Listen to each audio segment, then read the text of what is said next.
नमस्कार। आज की जो मेरी कविता है उसका नाम है एकादशी और मेधा ऋषि। तो आइए सुने कविता।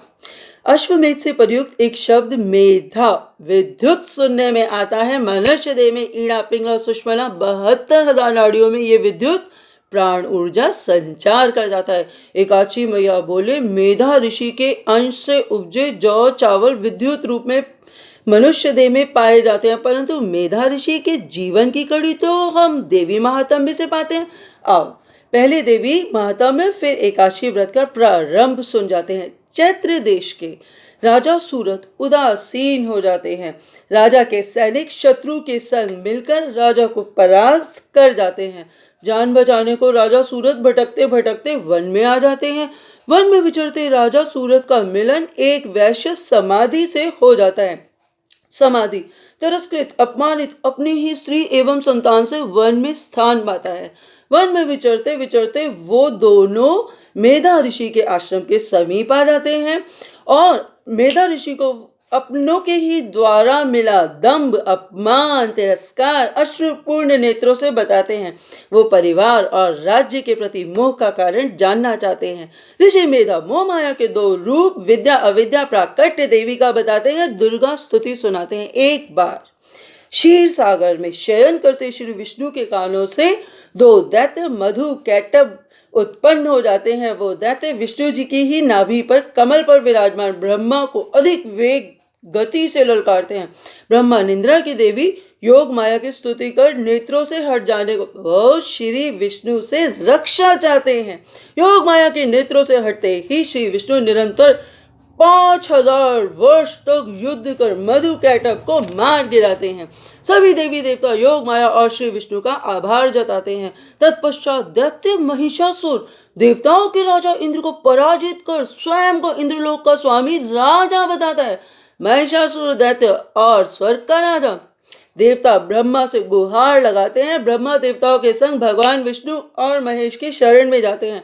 आदिपात्य दैत्य का इंद्रलोक में ब्रह्मा विष्णु महेश क्रोधित हो जाते हैं।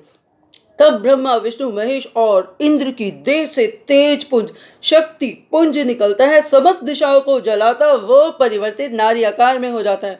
वो देवी शक्ति देवताओं के तेज से स्वरूप में आती है।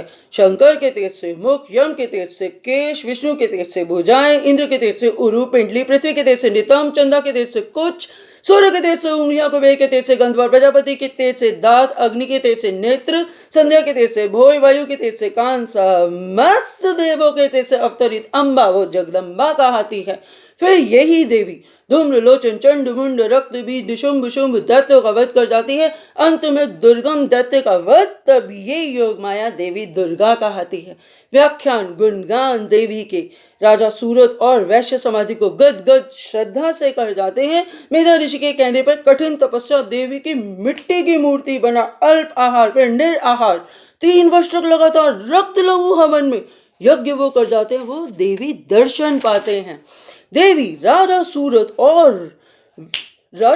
को राज्य वापसी और मृत्यु उपरांत अगले जन्म में सूर्यपुत्र सर्वाणिक मनु के रूप में सिद्धि प्रसिद्धि ख्याति का वरदान दे जाती है। वैश्य समाधि मोक्ष चाहे देवी समाधि को मुक्ति आवागमन के चक्कर से मुक्त कराती हैं और अंतर ध्यान हो जाती हैं। देवी के अंतर ध्यान होने के कुछ समय पश्चात ऋषि मेधा जब तब व्रत विधि से देवी दर्शन चाहते हैं। वो रिद्धि सिद्धि हवन पूजा से देवी के साक्षात्कार करना चाहते हैं। आराधना तपस्या पूजा से देवी आकाशवाणी कर जाती है। हे मोह माया से दूर हंस रूप ऋषि, तुझे माया क्यों सताती है? तू मेरे रूप के किस कारण दर्शन करना चाहता है? ऐसा बोलते ही आवेश कोप में देवी प्रत्यक्ष प्रकट हो जाती हैं।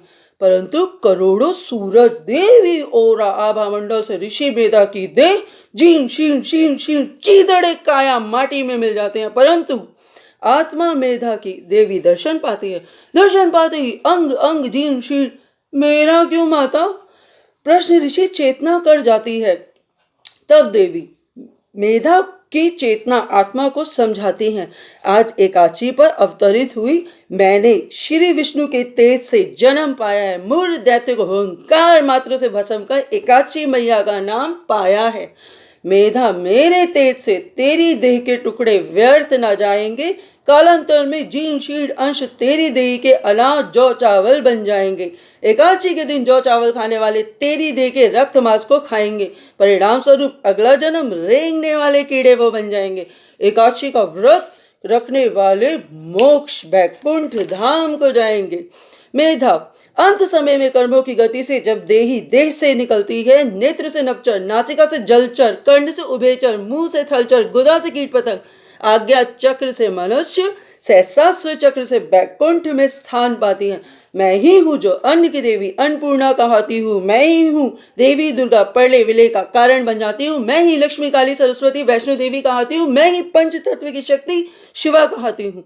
वहां से भूमि, ग से गगन, व से वायु, अ से अग्नि, न से नीर भगवान मानी जाती हूँ, अ से अनिल, अनिल यानी वायु, अ से आब, आब यानी पानी, ल से लाभ, लाभ यानी भूमि, ह से हरंग, हरंग यानी गगन। मैं आला कहलाऊंगी, मेहर में त्रिकूट पर्वत पर आला शारदा देवी के नाम से जानी जाऊंगी। आओ आओ मोल पल पल क्षण क्षण दे समय को समय का उपयोग करें, लिया ही क्यों जन्म धरा पर बुद्धि का प्रयोग करें, देह में रहकर देह को ना कोसे, हिंसा कभी ना कर जाए हम, उदर में शाकाहारी भोजन शमशान जीवों की ना बनाए हम।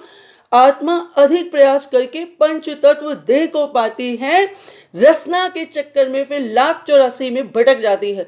4 इंच की रसना तो महाभारत भी करवाती है, बुद्धि को बुद्धि, पात्र को पात्र, भव बंधन में फंसाती है। आओ नियंत्रण रसना पर व्रत मौन पूजा से करें और देह को फल शाकाहार भोजन रस से रक्त ऊर्जा प्राण सशक्त करें।